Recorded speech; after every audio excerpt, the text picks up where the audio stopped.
Les pigeons dans la Seconde Guerre mondiale. Aujourd'hui, si vous voulez appeler vos parents ou discuter avec vos copains, vous utilisez Internet ou un téléphone portable. Vous allez discuter sur Snapchat, Instagram ou Messenger. Mais ces moyens, ces réseaux sociaux sont très récents. Et pendant longtemps, envoyer un message à quelqu'un était compliqué et très lent. Pendant des siècles, depuis l'époque romaine, il y a plus de 2000 ans, un des moyens le plus sûr et le plus rapide était d'utiliser des pigeons voyageurs pour apporter un message à longue distance.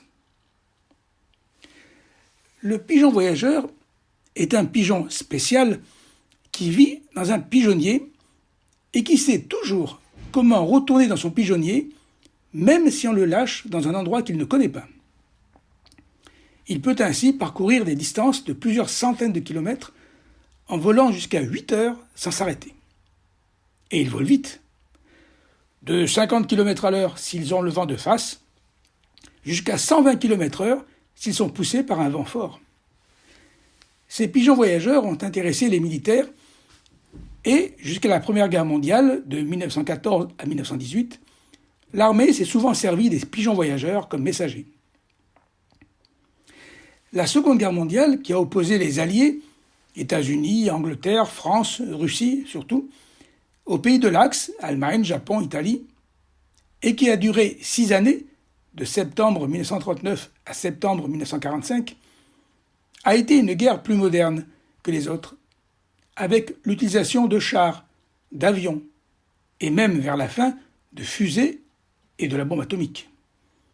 Elle a d'ailleurs été, hélas, la guerre la plus meurtrière de toute l'histoire. On aurait donc pu penser qu'avec ces progrès, il n'était plus nécessaire de faire appel à des pigeons pour transmettre des messages. Il y avait en effet maintenant le téléphone et la radio. Mais en temps de guerre, il n'était pas toujours possible de trouver un téléphone qui marche, car c'était des téléphones fixes, bien sûr, pas des portables. Et la radio pouvait tomber en panne. Alors, on a continué à utiliser des pigeons comme moyen de communication rapide et efficace. Et pendant cette Seconde Guerre mondiale, les Alliés ont fait appel à des dizaines de milliers de pigeons voyageurs. Par exemple, des soldats éclaireurs étaient envoyés vers les lignes ennemies pour recueillir des informations sur l'emplacement des soldats ennemis, sur leurs forces, leurs armes, les attaques en cours, etc. Ensuite, il fallait pouvoir faire parvenir ces renseignements depuis le poste d'observation jusqu'à l'état-major à l'arrière. Or, la proximité de l'ennemi rendait impossible d'utiliser un téléphone à fil ou une radio. Et le pigeon était le seul moyen de communication sûr et fiable. Par conséquent, ces soldats éclaireurs partaient avec un pigeon dans un panier. L'éclaireur mettait son message dans une petite capsule fixée à une patte du pigeon et il le relâchait sous le feu ennemi en espérant qu'il arrivera à passer sans encombre. On pouvait ainsi envoyer non seulement des messages écrits, mais aussi des cartes ou des photos. Ces pigeons ont donc été de véritables combattants ailés dans cette guerre sur tous les fronts, en Europe, mais aussi en Afrique et au Moyen-Orient. Et certains de ces pigeons ont même été des véritables héros qui ont été officiellement cités à l'ordre du jour des armées. Ainsi, par exemple, le pigeon numéro 21610, qui bien que blessé, a pu rapporter des microfilms depuis les Pays-Bas. Il a donc été un blessé de guerre. Le pigeon numéro WD593, lui, a transmis des informations importantes en volant sur une distance de 805 km. Lorsqu'il y a eu le débarquement allié en Normandie le 6 juin 1944, les premières nouvelles concernant le succès de ce débarquement ont été apportées à Londres par des pigeons voyageurs. Leur pigeonnier se trouvait en plein centre de Londres, à Piccadilly Circus, tout près du centre de commandement anglais. Ces pigeons ont aussi permis de sauver de très nombreuses vies de soldats perdus en mer ou dans le désert. Et selon l'aviation anglaise, la Royal Air Force, au moins une personne sur 7 de ses membres d'équipage ont été secourus par un pigeon voyageur après avoir dû atterrir en mer. Ainsi, le pigeon numéro 43263, qui a transmis un message permettant de sauver un équipage perdu en mer Méditerranée et qui ne pouvait plus utiliser sa radio. Mais les pigeons n'étaient pas seulement désignés par un numéro. Les militaires qui s'occupaient d'eux, en Amérique on les appelait les pigeonniers, leur donnaient souvent un nom, comme Lady Astor, Pepperhead ou Saint-Esprit. C'est ainsi qu'un autre pigeon, du nom de White Vision, a permis le sauvetage de l'équipage d'un hydravion anglais qui avait dû se poser en urgence dans les Hébrides, près de l'Écosse, par un temps exécrable. Il y avait un épais brouillard et les opérations de sauvetage par mer ou par air étaient donc très difficiles. L'équipage a envoyé un pigeon qui est arrivé à son pigeonnier au bout de quelques heures de vol en transportant un message qui donnait la position exacte de l'avion. Il a donc été possible de repérer rapidement cet avion et de sauver son équipage. Ce pigeon avait volé sur 100 km sous la tempête, avec un vent de face de 40 km/h et une visibilité allant seulement de 100 à 300 mètres. D'autres pigeons ont servi d'agents de liaison avec la résistance dans les pays occupés par les Allemands, car les communications par radio pouvaient être espionnées par l'ennemi. C'est le cas du pigeon numéro 36392, qui a travaillé plusieurs fois pour la résistance, transportant de très importants messages depuis la France occupée par les Allemands. Un autre pigeon, appelé le maquisard, a été envoyé par les maquisards de Bordeaux pour avertir un opérateur radio à Toulouse de la présence de 6 sous-marins allemands qui venaient d'arriver dans le port de Bordeaux. Cette information a permis à la Royal Air Force, seulement 2 heures plus tard, de venir bombarder ces sous-marins. Des pigeons ont également été parachutés à l'occasion d'opérations aéroportées. Le parachutiste avait un gilet spécial pour porter le pigeon sur lui, sur sa poitrine ou sur le côté.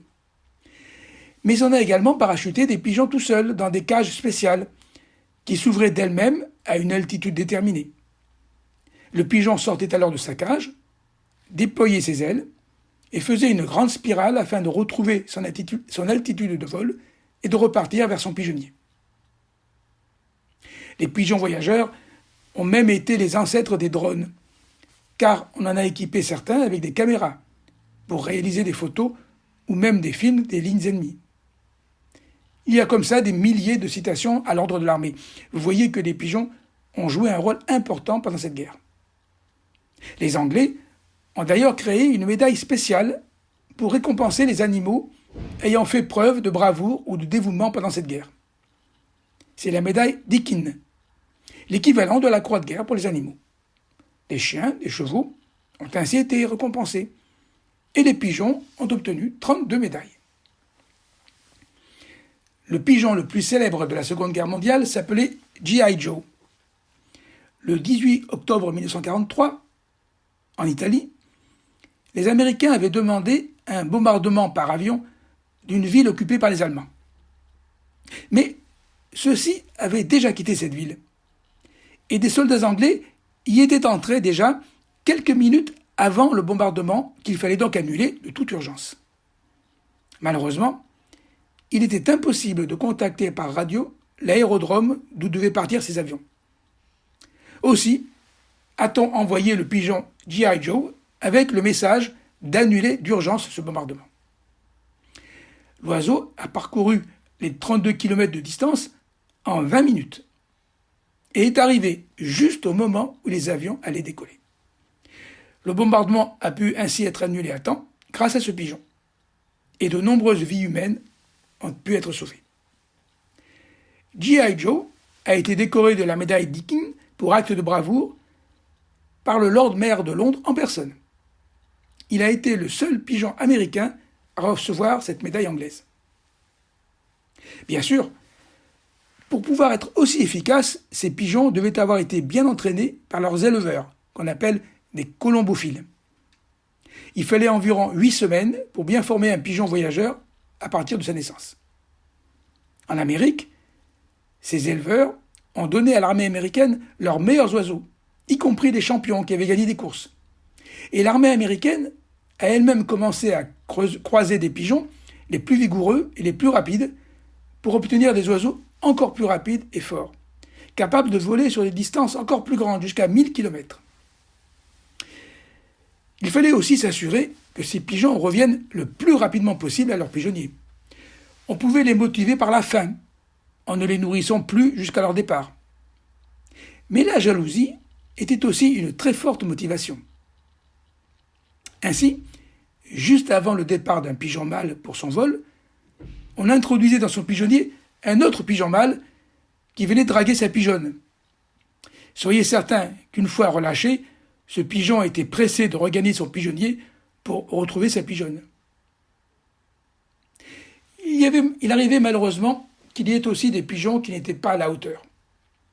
C'était le cas notamment d'un pigeon qui s'appelait African Owl. On s'est vite rendu compte qu'il n'était venu au front que pour se promener et qu'il était incapable de retrouver son chemin, même à l'intérieur de son propre pigeonnier. On l'a vite démobilisé. L'armée américaine a ainsi eu jusqu'à 54 000 pigeons, avec 150 officiers et 3 000 soldats pour s'en occuper. 30 000 messages ont été envoyés, avec un pourcentage de réussite de 96%. Mais la vie d'un pigeon voyageur était dangereuse. Les soldats allemands et japonais avaient compris le danger qu'il présentait pour eux, et ils avaient des tireurs spécialisés pour les abattre en vol. On a aussi utilisé des faucons spécialement dressés pour les chasser. Et de nombreux pigeons ont ainsi été tués en action. D'autres ont été blessés au combat, comme le pigeon s'appelant Dark Plume Blackie Harrington, qui avait été envoyé par les Américains avec un message indiquant la position des soldats japonais dans l'île de Guadalcanal. Ce pigeon a été touché sur son chemin par des éclats d'obus. Il a pu quand même livrer son message, mais il avait été grièvement blessé. Heureusement, il a été soigné et a pu prendre une retraite méritée auprès de ses pigeonnes. Il a reçu une médaille et a eu droit à une séance photo pour la presse. Il y a aussi des pigeons qui se sont retrouvés temporairement prisonniers de guerre. C'est le cas du pigeon Lucia di Lammermoor, qui, en 1944, est arrivé très en retard à son pigeonnier. Il portait sur lui un nouveau message rédigé par les Allemands qui disait « Nous vous renvoyons votre pigeon, nous avons assez à manger. Signé les troupes allemandes. » Quand le pigeon était devenu trop vieux pour pouvoir continuer à voler, il était alors mis à la retraite et servait à la reproduction pour donner naissance à d'autres pigeons voyageurs. Que sont devenus les pigeons voyageurs de l'armée après la fin de la guerre ? Beaucoup ont été vendus aux enchères, ou, pour les plus célèbres d'entre eux, donnés à des zoos. Après leur mort, ces pigeons célèbres ont été empaillés pour être exposés dans des musées militaires. Leur rôle pendant la Seconde Guerre mondiale a donc été important. Mais on ne parle plus beaucoup d'eux dans les livres d'histoire et c'est dommage. C'est pourquoi j'ai voulu aujourd'hui vous parler de ces héros de guerre méconnus.